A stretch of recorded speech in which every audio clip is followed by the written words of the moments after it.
viram aí a primeira parte, a parte A da área da famosa Variações Goldberg.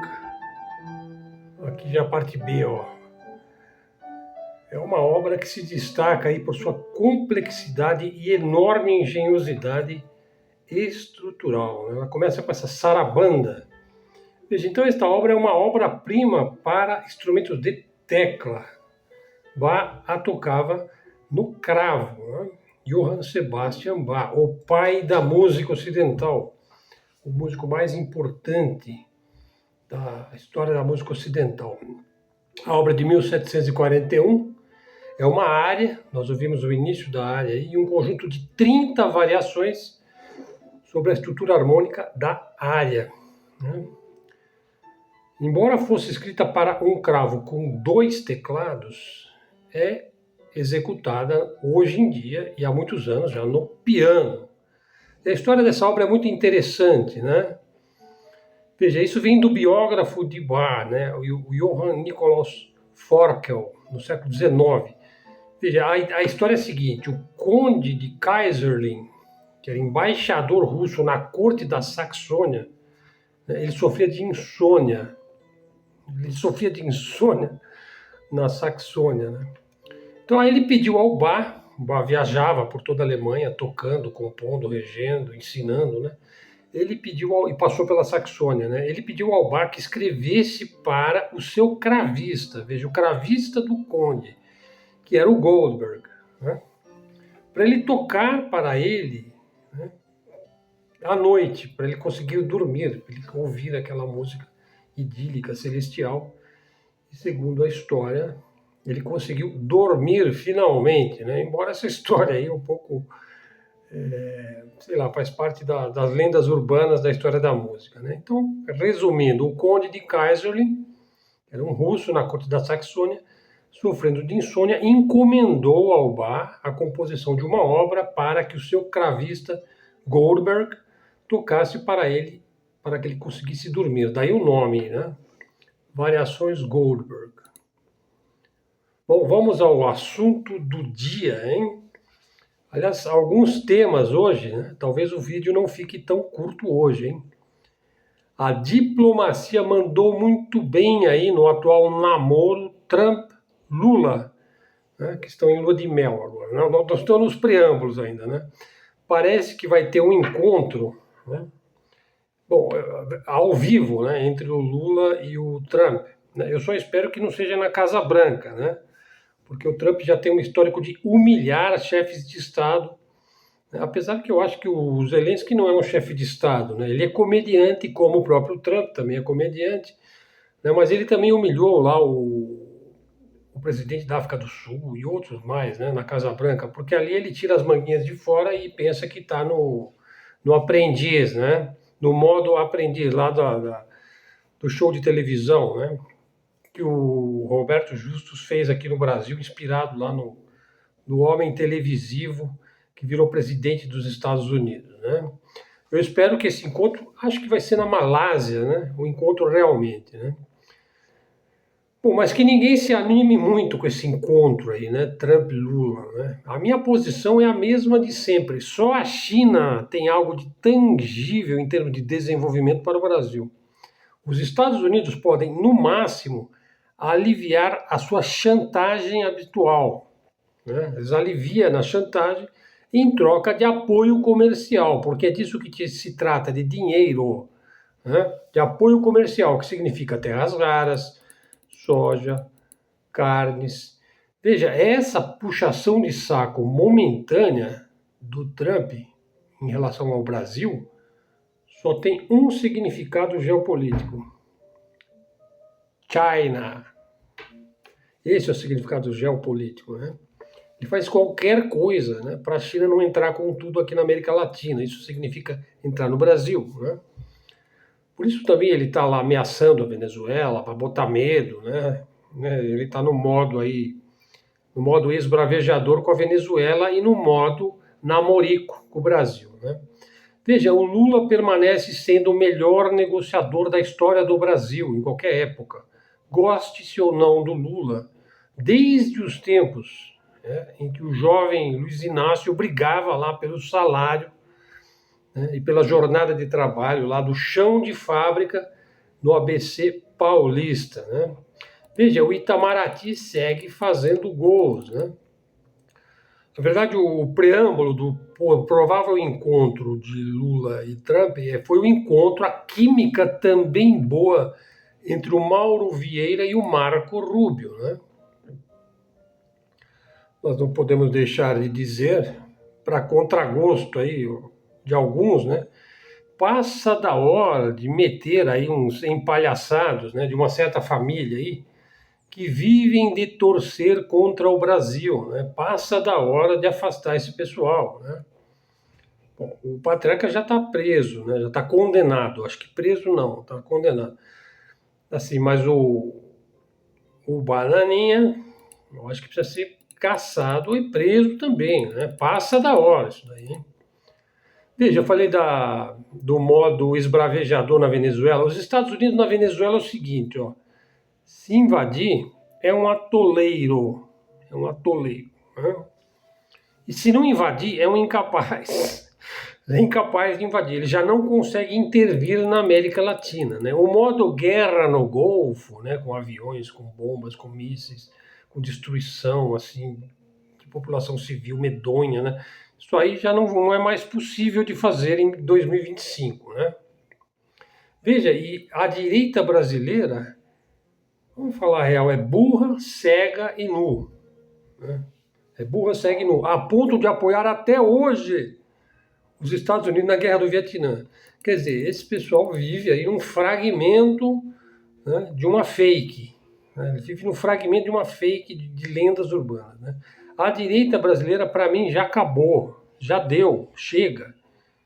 Viver de antipetismo é esquizofrenia, acabou. Sabe, isso aí não tem a mais mínima perspectiva de coisa nenhuma, né? Acabou, a direita brasileira acabou. Ela tem que se repensar, se refazer em outros moldes, né? Bom, então terminamos aqui a primeira parte do nosso vídeo. Pessoal, e a África, hein? Tinha um pouco falado da África. Eu me lembro que fiz vários vídeos sobre o Sahel, lá no começo do canal, né? Veja, falar um pouquinho da África aqui, segunda parte do vídeo, já que o nosso canal aqui ele é dedicado à geopolítica, vários temas, e a gente traz um pouco também de dados geográficos, às vezes criando o chão, né, cevando aí a terra, né, para futuras análises, né? Mas veja, a África, primeiro, a África é maior que a Europa e os Estados Unidos juntos. Veja, a África tem 30 milhões de quilômetros quadrados, né? Veja, a China, que é um país maior do que o Brasil, tem 9,5 milhões de quilômetros quadrados, só para você ter uma ideia. Os Estados Unidos têm 9,8 milhões de quilômetros quadrados, também é maior do que o Brasil, considerando o Alasca também é Estados Unidos, né? A Europa tem 10 milhões de quilômetros quadrados. Então a África tem 30, né? Ela possui 60% das terras agrícolas do mundo. Quer dizer, o potencial agrícola da África é para desbancar qualquer um, inclusive o Brasil, né? Ela tem 90% das reservas mundiais de matérias-primas. Ela tem tudo em grande quantidade. Por exemplo, 40% do ouro do mundo está na África. 30% do diamante, mais de 30% está na África. Veja, lá no Congo, tem 80% das reservas mundiais de coltan, né, que é um tipo de cobre, né, um metal extremamente valioso. A África possui 60% das reservas mundiais de cobalto, né, um mineral essencial, por exemplo, nas baterias de automóvel. Riquíssima em petróleo e em gás natural. Veja, na Namíbia, a África possui um dos maiores litorais do mundo. Também é muito rica em manganês, ferro e madeira. Então, veja, tem 30 milhões de quilômetros quadrados, 3 vezes o tamanho da China, né? 3 vezes o tamanho da Europa e 3 vezes o tamanho dos Estados Unidos. São 31 milhões de quilômetros quadrados, né? População da África, 1,3 bilhão de habitantes, né? Portanto, tem praticamente a população da China, né? Isso significa que a África é praticamente despovoada, veja, mesmo ela tendo essa população, né? Apenas as terras agrícolas do Congo, né, da República Democrática do Congo, poderia alimentar toda a África. Na verdade, assim, as terras aráveis da África poderiam ser cultivadas para alimentar o mundo inteiro, né? Possui rios muito importantes. Veja, em termos de dança, música, arquitetura, escultura, a influência da África é acachapante. Por exemplo, você não tem jazz americano, né, sem um blues que o precede, né? A famosa pentatônica, né? A pentatônica está sempre presente lá no rock and roll, né?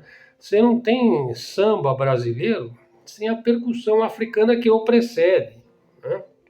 Aliás, pandeiro, bongô, atabaque, são instrumentos africanos, né? A riqueza também é a capoeira, né? Que é uma arte marcial brasileira, mas que veio dos negros escravos, né? Veja, em termos de riqueza biogenética, veja, ela fornece plantas para 30 mil medicamentos, né, que o Ocidente utiliza avidamente em seus laboratórios, né, farmacêuticos. Uma população jovem, né, até 2050, provavelmente a África terá o dobro da população que ela tem hoje. Portanto, a África é o primórdio da raça humana, pois dizem que o ser humano, o Homo sapiens surgiu na África, e ela também é o futuro da humanidade, né?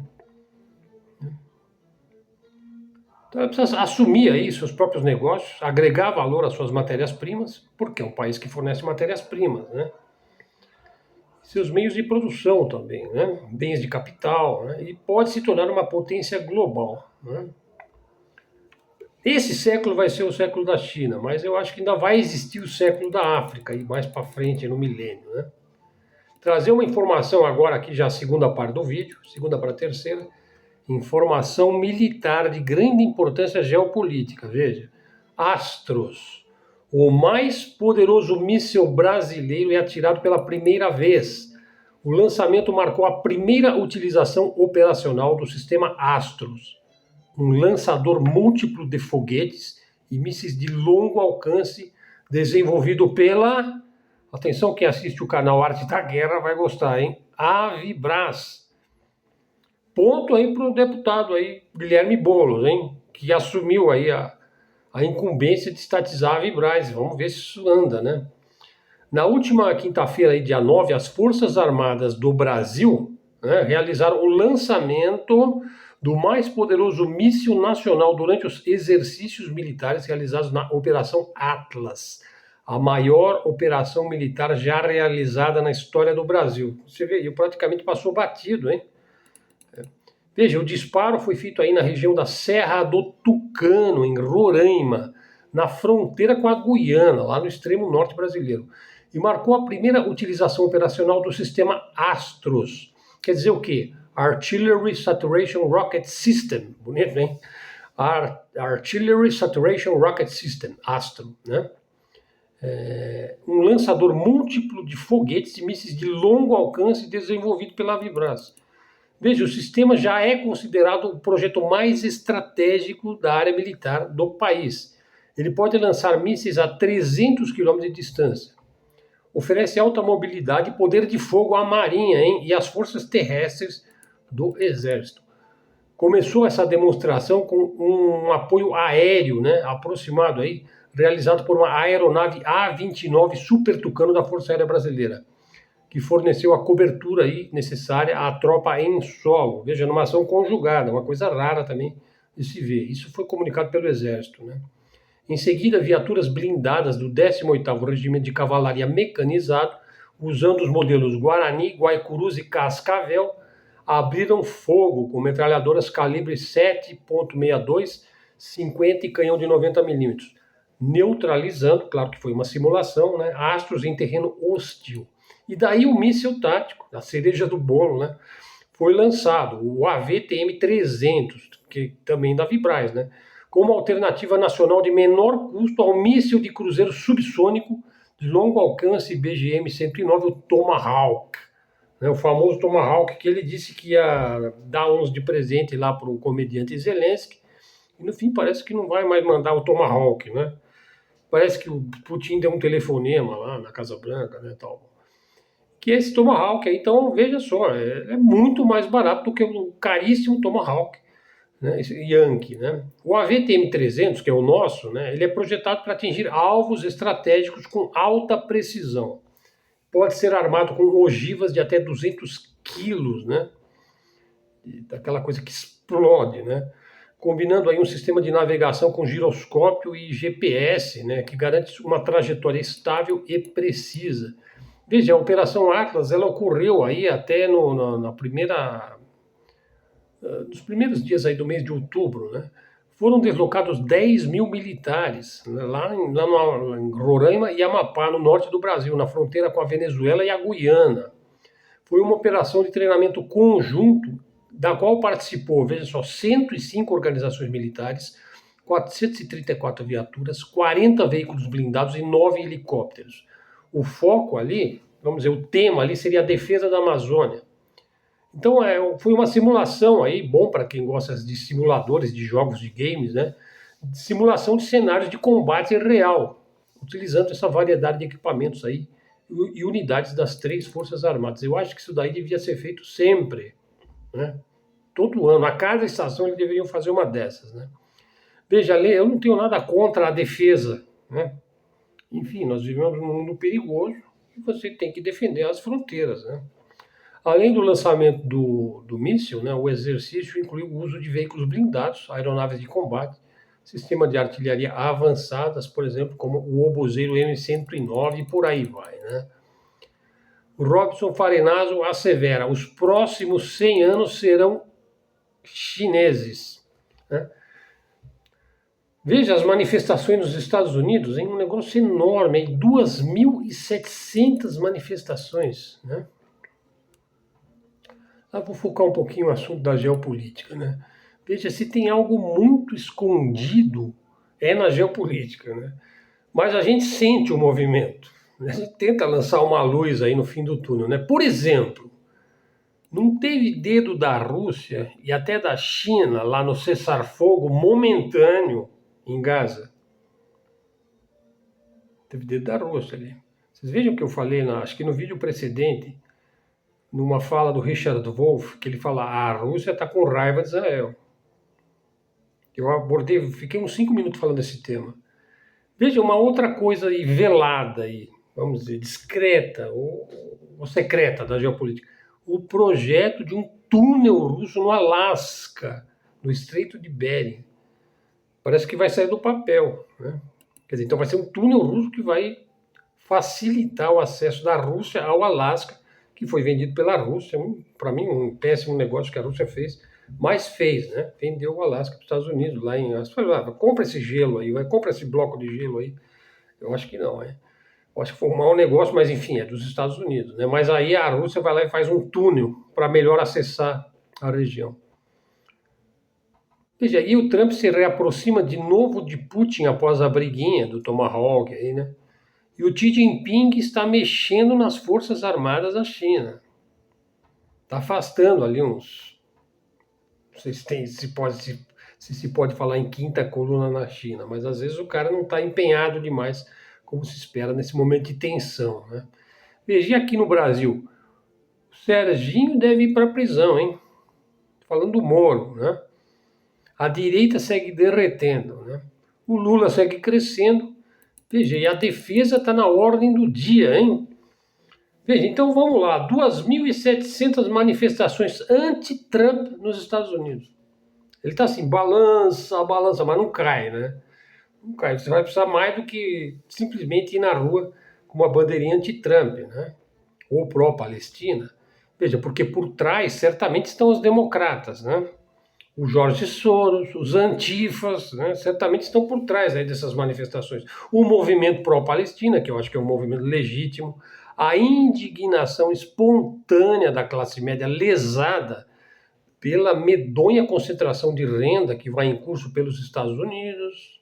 Veja, mas o Trump tem maioria lá no STF deles, tem maioria nas duas casas, mas tudo indica que ele vai perder aí o Congresso nas midterms e que pode ser o fim do governo Trump, se ele perder o apoio do Congresso, né? Bom, aí se o Trump terminar o mandato dele, Já está no lucro, né?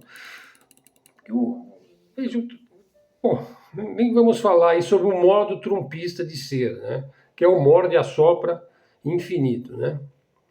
Veja, e a Corina, hein? A Corina vai tomar o poder do Maduro?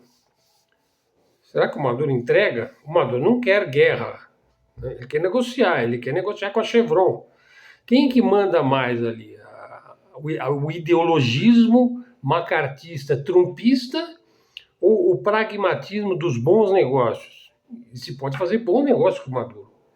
A Chevron que o diga, hein?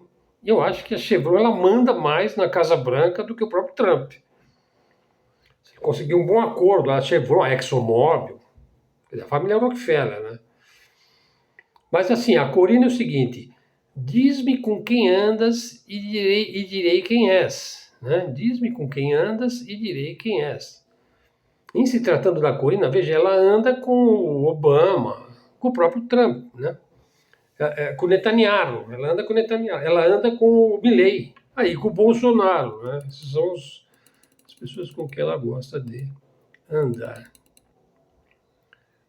Falando em Bolsonaro, né? Veja, adivinha quem movimenta 1.640.741 reais por mês? 1.640.000 por mês. Quer dizer, é o prêmio da Loto Fácil. Né? É 1,6, acho que é 1,8 milhões cada vez que você aposta, né? Na Loto Fácil. Né? Bolsonaro movimenta isso. É o que afirma o COAF. Né? Por exemplo, ontem tinha 30 milhões, entrou 30 milhões na conta dele, só no dia de ontem. Né? De onde sai esse dinheirama? Né? Quem é que é louco de continuar fazendo Pix, né? Ah, não, mas e o Lula? Né? Não vai divulgar aí quanto que mandam de Pix pro Lula? Veja, o Lula ele foi preso por causa de um triplex, né? De um apartamentinho e de um pedalinho em um sítio de Atibaia, né? Naquela época não tinha Pix, né? Na época da Lava Jato, né? Bom, e aí a fala do Breno Altman, o presidente Lula rompeu o silêncio na abertura do 16º Congresso do PCdoB sobre a agressão dos Estados Unidos contra a Venezuela. E aí o Breno assevera, o povo venezuelano é dono do seu destino, o povo venezuelano não pertence aos Estados Unidos. Não é nenhum presidente dos Estados Unidos que tem que dar palpite, né? Bom, isso é o Lula que falou, não é nenhum presidente de outro país que tem que dar palpite sobre os rumos da Venezuela. Fala do Lula, fala correta do Lula. Bom, é um primeiro passo aí, né? Rumo à União Latino-Americana. O Brasil precisa refazer, retomar, recriar os modelos de União Latino-Americana, sim. CELAC, Foro de São Paulo, seja lá o que for. Né? Mercosul, sei lá, o Brasil tem que fortalecer a sua liderança na América Latina. Pessoal, eu estava falando do Moro, né? Do Serginho, né? Veja, na época do Covid, olha só, antes do Covid, acho que lá por 2020, eu já andava pesquisando, né? Já estava lendo o livro do Nassif, né? Sobre a desgraça, Luiz Nassif, sobre a desgraça, né? Conhecida como Lava Jato. Veja que eu também fui um dos caras que bateu palma da Lava Jato. Quem não foi chapéu de alumínio aqui no Brasil? Ninguém pode dizer que em algum momento não exaltou a cultura americana, o James Bond, mas ele é inglês, né? Mas o Rambo, o Rocky, o Lutador, né? O Batman, né? Veja, eu já andava pesquisando aí sobre essa desgraça da Lava Jato, né? Um lawfare, né? Que é uma treta jurídica, enfiado aqui pelos banqueiros lá que mandam nos Estados Unidos, a fim de tomar o nosso pré-sal, o nosso petróleo, acabar com a nossa indústria de defesa, acabar com a nossa água, privatizar as nossas empresas estratégicas, acabar com as empreiteiras, com as incorporadoras, né? Que estavam fazendo túneis na Venezuela, metrô na Argentina, investindo em Cuba. Ó, quem me segue, né, sabe que eu sou metido a fazer previsões, né? O único risco que eu corro, a fazer uma previsão é errar. Quem não erra, né? Bom, daí eu disse, ó, o jogo vira. Lá em 2020 eu falei, o jogo vai virar, esse Moro aí vai acabar preso. vai acabar caçado, porque ele virou senador, né? E preso no devido tempo. Então, o cerco está se fechando, né? Porque o jogo vira, né? O traidor sempre acaba se ferrando, pessoal. Ou coisa pior, né? Porque ele acumula muita negatividade sobre si mesmo, né? Será que ele vai ter a grandeza, né, de saber ser preso, né? Veja, a vida ela pode se tornar bastante difícil, né? Vamos dizer assim, fazer um pouco de filosofia, vai. A vida é algo a ser suportado com alguma nobreza e algum desprendimento, né? A solidão é um prêmio passageiro. Às vezes a solidão é tudo que uma pessoa precisa, né? Por exemplo, numa cela, né? Que nem o José Dirceu, é um cara que só se deu bem, né, na prisão. Ele lia, falou que no primeiro dia, olha só, a mentalidade desse indivíduo, hein? A pessoa, não, mas ele é petista, não, mas ele é guerrilheiro, não, mas ele é o comandante Daniel. O fato é que ele é uma das pessoas mais inteligentes do Brasil, sempre foi, né? Bom, mas olha só, desde que ele era líder estudantil, né? Mas olha só, ele falou no primeiro dia de prisão eu já estava organizando o almoço, né, na cozinha, lavagem de prato. No segundo dia, depois ele acabou tomando conta da biblioteca, organizou um sistema de empréstimo de livro. Ele era o maior leitor da prisão. Quer dizer, o cara sabe aproveitar os momentos de solidão, sabe, para se edificar. Por exemplo, para estudar. Eu, se eu fosse preso, eu faria um projeto de estudos, né, profundo, por exemplo, estudaria toda a literatura mundial. Inclusive, estudaria línguas. Enfim, não ia ficar de bobeira lá sofrendo, ia ficar estudando. Que é o que de melhor se pode fazer numa prisão, né? Trabalhar com marcenaria, com serralheria, com, sei lá, recuperação de coisas, né? Ferragem, qualquer coisa, né? E ler, estudar. A solidão pode ser até mesmo um prêmio, né? Se uma pessoa souber aproveitar, se tiver equilíbrio emocional também, né? Inteligência emocional. E prepara uma pessoa também para conviver melhor com seus semelhantes, né? Ficar preso, né? É uma oportunidade também de ser uma pessoa melhor, né? Então ela não é só uma punição, depende da pessoa, né? Bom, aí eu fiz ali um comentário, né? Eu disse assim, ó, elite é uma coisa, classe dominante é outra coisa, né? Sim, porque toda área do conhecimento humano tem uma elite, né? Por exemplo, qual que é a elite do xadrez, né? É o Magnus Carlsen, é o Kasparov, é o Karpov, é o Bob Fischer, né? Na física, sei lá, é o Einstein, né? O Stephen Hawking, né? O Heisenberg, sei lá. E na música, por exemplo, na música, na composição, é Bach, Chopin, né? Por exemplo, existe uma elite dos músicos que tocam violoncelo, por exemplo. Existe uma elite das pessoas que fazem óculos. Em qualquer segmento do conhecimento humano, existe uma elite. Agora, a classe dominante não é exatamente uma elite. Ela não representa uma excelência. Ela tem justamente um lado, um aspecto pejorativo, um aspecto negativo, ruim. Geralmente, classe dominante é um grupo anônimo, oligárquico, secreto ou velado, que concentra renda e poder, né, de maneiras também usurárias, né, de maneiras enganosas, de maneiras mafiosas, né, como se ela fosse uma elite. Então, eu vejo classe dominante mais como um poder usurpador e não exatamente como um poder de elite, né? Porque a elite sempre tem algo de positivo, né? Por exemplo, quem que é a elite dentro da informática, né? Então, o cara que inventou a internet, que inventou o Google, e sei lá, e por aí vai, né? Mas já estamos com 30 minutos aqui, né? De bom tamanho, hein? Vai ter uns artigos bons ainda, hein? Bom, mas vamos ficando por aqui, né? Pessoal, canal Luz no Fim do Túnel. Chegou até aqui, dá o seu like. Fazer agora o meu, passar o chapéu aqui, né? Passar o pires, né? Canal de livre expressão e comunicação, canal da mídia alternativa, da mídia independente, a única que realmente importa, né? Porque quem tem que correr atrás, não é a gente que tem que correr atrás da mídia mainstream, da mídia televisiva.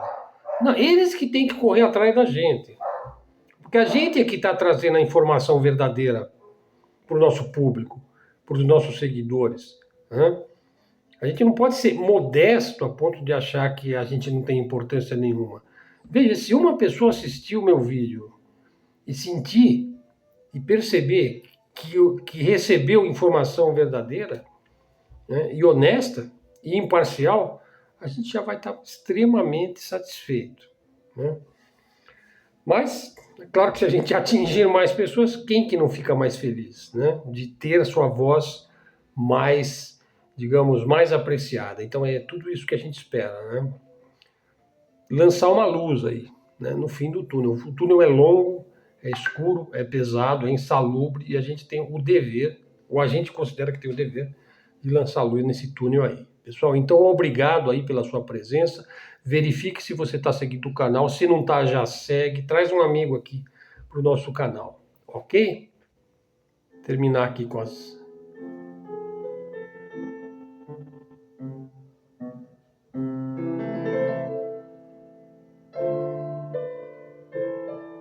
Aí já é uma sarabanda, né? Uma peça lenta. Não deixem de ouvir essa obra que eu citei lá no início do nosso vídeo, as Variações Goldberg. Variações Goldberg de Bach. Vocês acham isso aí facilmente no YouTube, no Spotify. Obrigado a todos. Foi seu interlocutor aqui, Elder Araújo. E me despeço agradecido pela sua atenção. Obrigado a todos e até a próxima!